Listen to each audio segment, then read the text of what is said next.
राधे राधे, हरे कृष्णा। कैसे हो आप सभी लोग? आशा करती हूँ आप सभी परम मंगल में होंगे, स्वस्थ होंगे, अच्छे होंगे। सर्वप्रथम आप सभी को वट सावित्री के व्रत की अनंत और अनंत शुभकामनाएं। माँ सावित्री आपका सुहाग, जैसे माँ सावित्री का सुहाग हमेशा के लिए अजर अमर हो गया था, वैसे ही मैं माँ सावित्री से, माता पार्वती से, वट वृक्ष से प्रार्थना करती हूँ कि आपके सुहाग की आयु भी दिन दुगनी रात चौगनी तरक्की करे।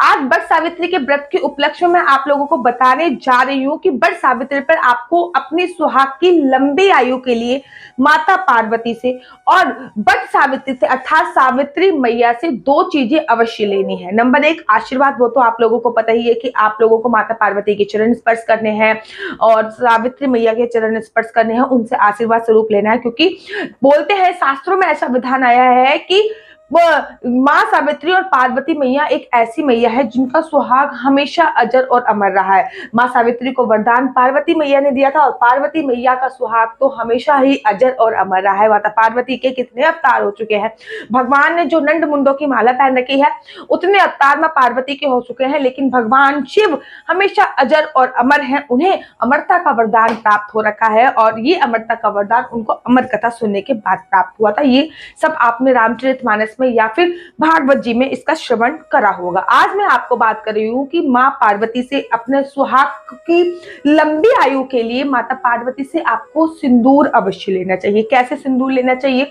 माँ सावित्री जी से सिंदूर अवश्य लेना चाहिए। कैसे लेना चाहिए पहले तो बता देती हूँ। दो प्रकार के सिंदूर होते हैं, कुछ कुछ पीले रंग का इस टाइप का भी सिंदूर होता है, जैसे ये मेचुन्नी उस टाइप का भी सिंदूर होता है। अगर आपके यहाँ पे इस टाइप का सिंदूर शुभ माना जाता है तो आप इस टाइप का सिंदूर ले सकते हैं। नहीं तो आपको अगर इस टाइप का सिंदूर शुभ माना जाता है लाल रंग का, तो आप उस टाइप का सिंदूर ले सकते हो। जब आप पूजा अर्चना वंदना कर रहे हैं ना, इसमें मैं पूरी डिटेल में वीडियो बना चुकी हूँ कि आपको क्या क्या सामान की आवश्यकता है, वट सावित्री का व्रत कब है, किन किन सामानों की आपकी आवश्यकता है, पूजा अर्चना वंदना कैसे करनी चाहिए, इसके ऊपर डिटेल में मेरी वीडियो आ चुकी है।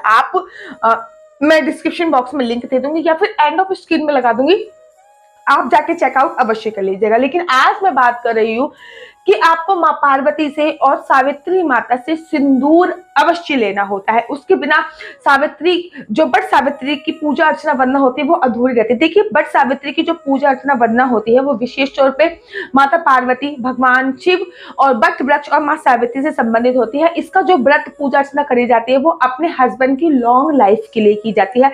शास्त्रों में ऐसा वर्णन आया है कि करवा चौथ से भी ज्यादा व्रत वट सावित्री के व्रत का होता है। देखिए, साउथ की तरफ वट पूर्णिमा पे व्रत किया जाता है, उत्तर की तरफ जैसे कि हम लोगों की तरफ गाजियाबाद वगैरह या फिर यूपी की तरफ बट मतलब अमावस्या पे ये व्रत किया जाता है, लेकिन साउथ की तरफ ये व्रत पूर्णमासी पे भी किया जाता है। तो आपके यहाँ पे भी किया जाता हो, आप वहां पे कर लीजिए। अब मैं आपको विधि और प्रोसीजर बता रही हूँ कि आपको माँ पार्वती से और सावित्री माता से कैसे आपको व्रत। देखिए, अगर सावित्री माता की तस्वीर या प्रतिमा आपके पास है तो बहुत अच्छी बात है। अगर तस्वीर प्रतिमा नहीं है तो वट वृक्ष की जो शाखाएं होती हैं जो नीचे लटकी होती है उसमें माँ सावित्री का वास माना जाता है।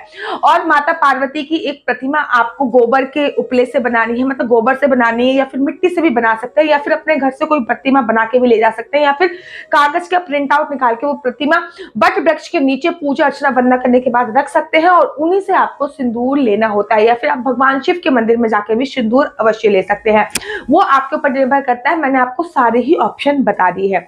सबसे पहले आपको देखिए, लिक्विड सिंदूर नहीं चाहिए, उसमें आपको ड्राई सिंदूर चाहिए, अर्थात सूखा सिंदूर चाहिए, लिक्विड सिंदूर नहीं चाहिए होता है। सूखा सिंदूर आपको लेना है और माँ सावित्री पे सूखा सिंदूर आपको एक कटोरी में ले लेना है। और उसके बाद सबसे पहले माँ पार्वती पे आपको सिंदूर लगाना है। 1 2 3, ये 3 बार आपने सिंदूर लगा दिया। अब ये 3 बार जब आपने सिंदूर माता पार्वती को लगाया है तो उसको लगाने के साथ साथ आपको एक काम और करना है। पहले सिंदूर लिया, माता पार्वती को लगाया, उसके बाद फिर अपने भर लिया, पूरे मांग के पीछे तक यहाँ तक आना है, ठीक है ना। उस दिन बेशक यहाँ तक आए, बाकी तो छोटा सा लगा सकते हैं।